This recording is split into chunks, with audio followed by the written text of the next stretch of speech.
Property Land, where it's everything real estate.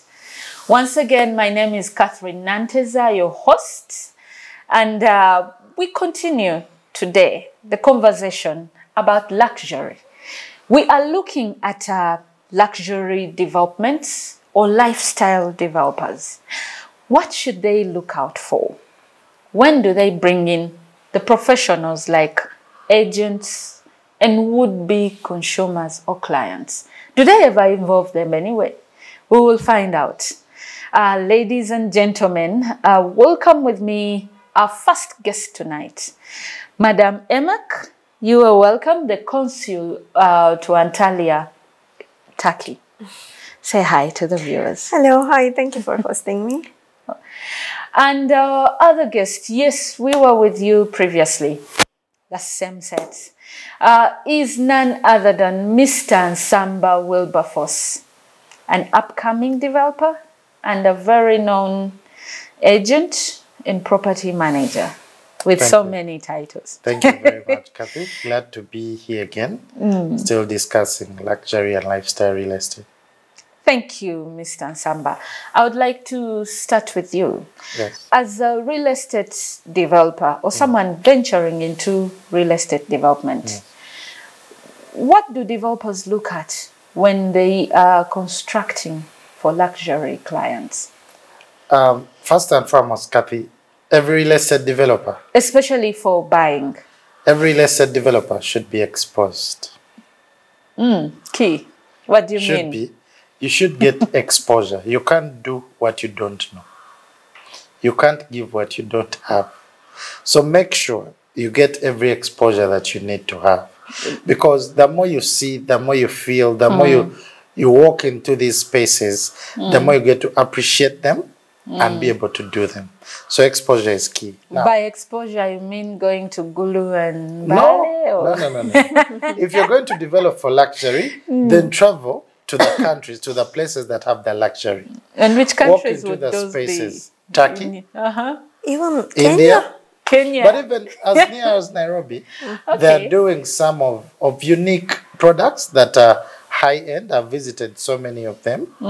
I've been to Lagos, Dubai, India, and seen what luxury is and what it means. You should go to Malaysia as well. Yes. And Singapore. Yeah, so those are the kind of places, if you're going to venture into it, you need to go and have a look and feel of it so that you're able to implement it. Otherwise, we are now developing what we know and what is the normal. We are copying. Yes. Yet the market we are targeting to buy from us have seen it all and are yearning to get it on this market, and yet they can't. So let's be as exposed as our clients, because as we are going to sell to them, they expect us to be at a certain level that we are not. Okay. So, but as you are developing for luxury, some common things, some simple rules of the game. Location is key. Make sure you locate your property in a place that is luxurious in terms of security, accessibility, convenience, comfort in terms of accessing those properties. Okay? Does neighborhood matter? It matters. Neighborhood matters a lot. We were talking with MX still, and we said her challenge was that even when she found a seemingly nice property, the access or the neighborhood was poor. So neighborhood is key, access is key, you know, amenities around the property are key, because she needs to walk into a sensible supermarket, a hospital nearby, a school if they have children, an international daycare that can take care of their children, a cinema, you know, an ice cream place, a nice restaurant. So amenities, so location is key, yes. So that's a lifestyle. So location is key. When you come to the actual property, you need to know what a luxurious client is looking for. Okay. I know we are going to talk about trends later, but space, how are the spaces connecting with each other? Like she talks about finishing, ending. She calls it ending. I know she means the finishing. Before you go to procure a tile, how does the tile in the kitchen speak to the tile in the sitting room? And how does the tile in the hallway make the whole house feel? As you're painting and putting the lighting, how does it have the general effect on the whole property. As you're doing the windows, what is the size of the windows? Where are they positioned? How should they be? Should you let all glass to go out? Talking if it's about a balcony, windows, how should it be? Ugandans are used to burglar proofing, and all tight security to a Ugandan is having that metallic door and burglars everywhere, like we are preparing for war. I think security has changed. Other than the burglar, there are access control and surveillance systems that can now work. But you look at the apartment that we are in, I haven't seen a single burglar around it. It breathes, it brings in light, it breathes, it gives life. It makes the space bigger and more comfortable. It's just painted with white, so it makes the whole place look bigger and classy and clean. So those are kind of things that we are looking at. I want to come back to you, and please don't forget where you've stopped. Emek, do we really have luxury properties in Uganda? Yes, you do. Of course you have. Nice. We do? Yes, you do. Where are they? Again, some of the construction companies, the very well-known ones, they do it. Of course, the prices are so high. When it comes to luxury, Doesn't it come with a price? Yes, it should actually. It shouldn't be that much affecting, but in Uganda, it affects so much. Again, I'm going to give an example from Kenya, Nairobi, because I know many new construction projects, even some Turkish companies already in there and they are constructing. And when I compare the prices with Uganda, it is so much affordable in there. And the houses like how much would the 3-bedroom like 3 bedrooms you can apartment get be? easily? You can get 120,000, 100,000 up to yes, 120,000 for a 2-bedroom. Yes. Would that be in the CBD? It is a new huge projects. You can see many in Nairobi, Chinese and the Turkish, even some Kenyans. Okay. They already started. But if you want to get similar apartments in here, it starts from $250,000. You're at right. least. You're so right. So we do have luxury. Well, why I ask, because recently we got a client that came in from the US, and we're trying to show them the luxury apartments. And just driving from the airport, by the time we reached the apartment here, he was like, nah, no, you guys better fix your infrastructure. And he couldn't. That's why I ask again, does neighborhood matter? Because there are some luxury apartments that are really good, but when you look out, the view, especially in Kamocha, you look out and the view is not cutting it. No. What has been your experience? Would you buy an apartment in Uganda? Of course, I want to get an apartment in Uganda because it's end of the day, it's a good investment. Not just in Uganda, any African country. It's a good investment because if you look at the other side of the world, it's so many struggles. So the weather, foods, so many things, when you get them together, Africa is going to be future of real estate, is going to be the future of real estate. Please say that louder. Yeah. Well, maybe you cannot feel it when you are living in here, but when you come from other side, you can easily notice that the future real estate is going to be in Africa. It already has started, actually. Look at Ghana.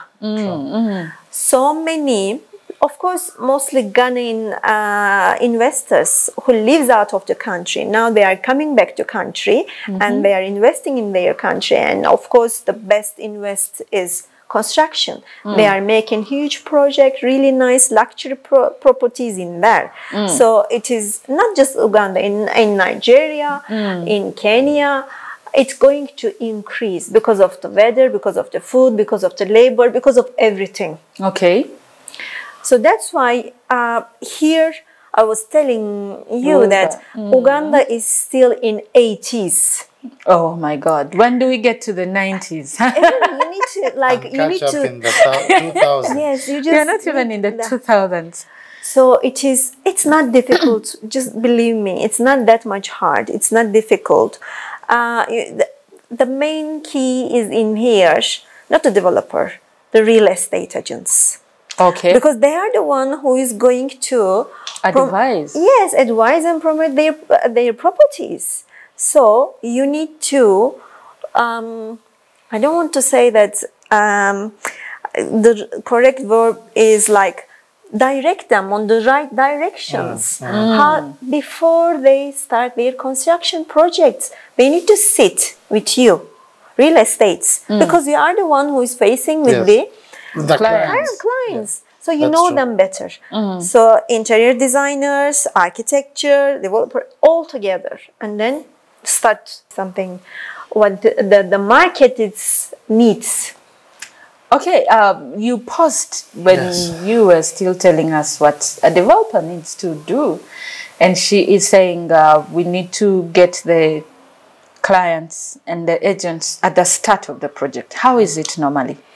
Ideally, that's how it should be. There should be professionals at every level of the project.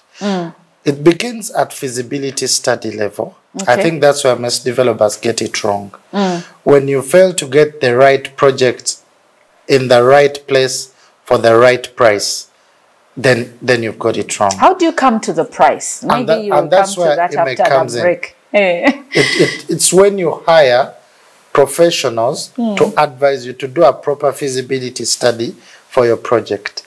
I've done several feasibility studies for clients, and we've advised them what kind of real estate to do where, targeting what clientele, with what investment, and what price to sell. And we've seen these things happen, and they're able to get their money the same way we counted it, or even more. Okay. So that's why a feasibility study is very important. Before you think you're going to do a luxury product in 30 kilometers from here, and then you're targeting a consul who works within the CBD, it's wrong.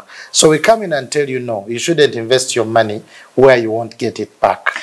I want to pause it right there. Our dear viewers, I am so sure you have been enjoying this conversation. We are taking a short break, and we will be right back, continuing with the conversation on developing luxury products. Welcome back from that very brief break. We continue the conversation of developing luxury products. What should you know as a developer? Are you sure what you're developing is for the luxury client, or you're just increasing price to fit the luxury price? Will they come into it? Anyway, Wilbur was still telling us. So you need to develop with the client in mind. Okay. At every level, if possible, please involve the client.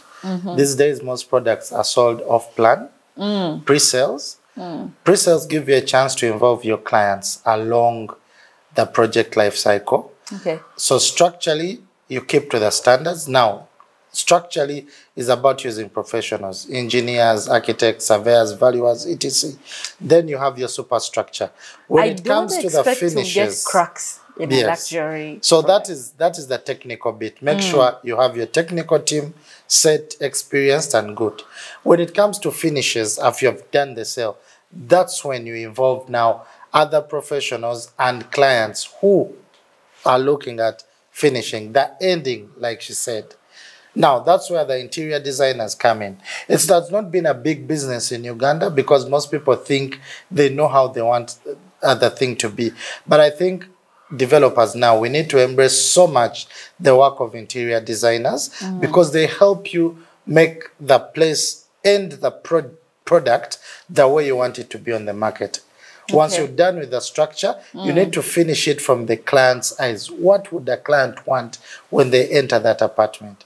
Now, that's not the job of you, the developer. No, it's the job of the interior designer and the property specialist to come in and know the trends of what people are looking for in a functional space. Right there.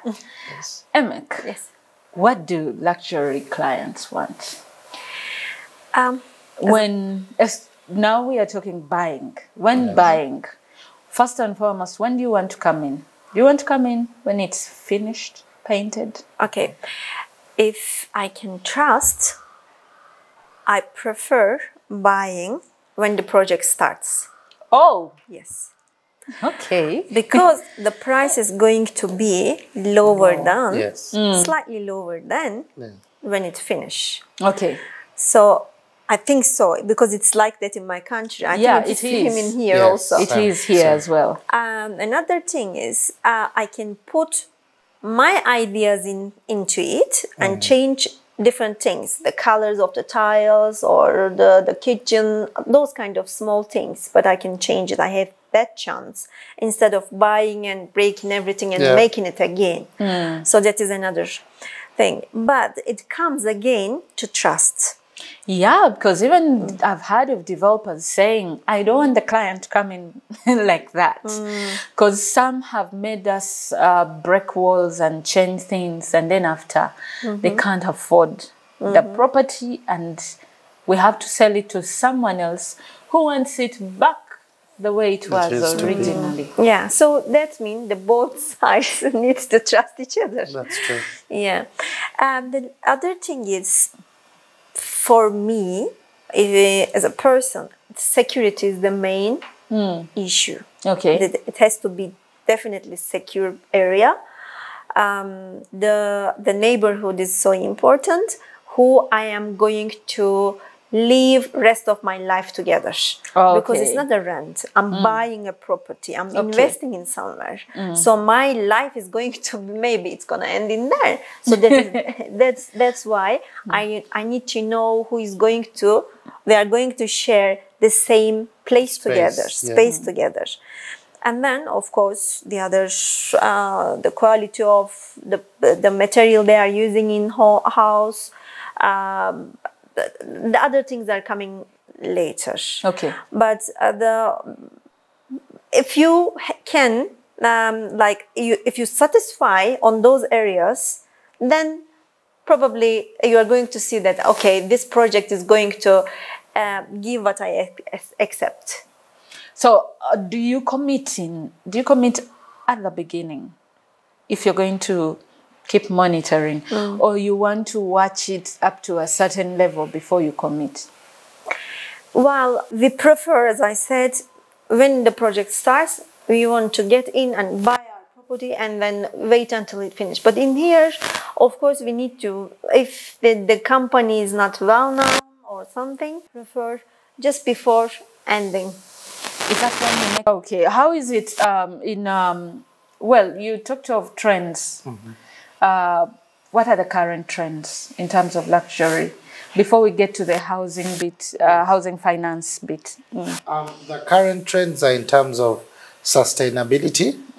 Now, luxury renters and buyers are looking at more sustainable properties, greenery around the properties, aeration, power usage and saving. They are looking at technology, properties that are more tech savvy and convenient in terms of access, security, speaking the Internet of Things, making sure their homes are more convenient and comfortable. They are looking, of course, at, we said security, which is key. They are looking at space quality. After what COVID, has changed in terms of space? Because I see these days, most properties have that open kind of kitchen. Is it still the trend? Because that has been on for some time. Yes, you know, it's we that moved trend. from the closed kitchen. It's that trend. So less is more. Less walls, more spaces, so that people use them the way they want. But also after COVID, we've seen a lot of work from home, both for Ugandans here and even expats who come in. So they require more spaces, more bigger balconies and more stretched out balconies where they can sit and work, host a meeting. Many companies now, you can walk in 5 people in a sitting room, a balcony, does that hold also a meeting, mean ordering food, and you guys are comfortable. So all those things are now key. The views, neighborhood and views are key. When you say work from home, does that mean that on the apartment block, developers should start thinking of boardrooms or business centers, or a place where, you know, people working from home don't necessarily have to bring their guests to the house, but can have meetings and in a common kind of boardroom. Two ways, and we are seeing so many developers do that now. For the properties that have swimming pools, they create patios around the swimming pool where people can work, and then you can entertain your guests. But also the rooftops now are being used as lounges where people host their visitors and do their work, you know. So that is a trend that's coming, because people are now inviting in more than they're going out there. But that also calls for a smarter property, meaning internet should be a very big thing now with properties that we develop. I also because it's an enabler of work. It's an enabler of work. But like you said, solar inverter and generators are now very useful, because then the property is functional all throughout the year without the effects of load shedding and anything like that. But it also makes living cheaper. If every apartment has an inverter and solar, someone knows they have power backup, they have water that's not metered. All those things are now coming into play to make people who stay more comfortable and yet living on a cheaper budget, but yet more comfortably. I expected you to talk about things like private lifts. Yeah. When we start to talk of consulates and talk of ambassadors and all these sensitive clients who are mostly the ones buying luxury, wouldn't we be talking about stuff like that, like private lifts, so that or one that has, you can only access your floor and not anyone else's, you know? I think you could probably jump in. Okay, in that point, what I know, the ambassadors, they, mostly ambassadors, they love having, they don't prefer apartments, they prefer self-contained bungalows. Yes, bungalows. Oh, we are seeing them in apartments now. Do they? Okay, that's because in another point that I think in that point you need to change your the luxury apartments is not only for expats or foreigners. Of course. Because mostly they are not thinking to settle in Uganda. Okay. They want to be here for a certain period and then they are leaving. So they are not investing. Renting. Yes, only renting. So what are they looking for? The luxury apartments, rental periods, and then they leave. But the main key, your target is really Ugandans who is living in here. So I think you need to start attract those Ugandans, local people that they deserve to living in the luxury apartments also. Yes. So the market has to change from the expats or foreigners to Ugandans. Yeah. They need to change their image of what kind of houses or apartments they are looking for. Yeah. So in here, what I'm seeing basically, whatever something happening, and it's always thinking that, okay, expats, foreigners, diplomats. No, the Ugandans, the local people, the number of local people is more than that. Actually, more local people are buying luxury. Yeah. If you talk to the developers around, you will find that at least over 50% of the purchases are by Ugandans, the local Ugandans, from a developer's angle and also as an agent. Developer's angle, to use professionals along the entire life cycle of the property, bring in more interior designers, bring in more exposed clients to guide you on how you should do finishes. Construct with the client in mind, construct with the end in mind. Thank you so much, Wilberforce. And Madam Emma. Thank you for hosting. I hope I could share my knowledges and my experiences in a better way. You're welcome. Dear viewers, it's been a very interesting journey.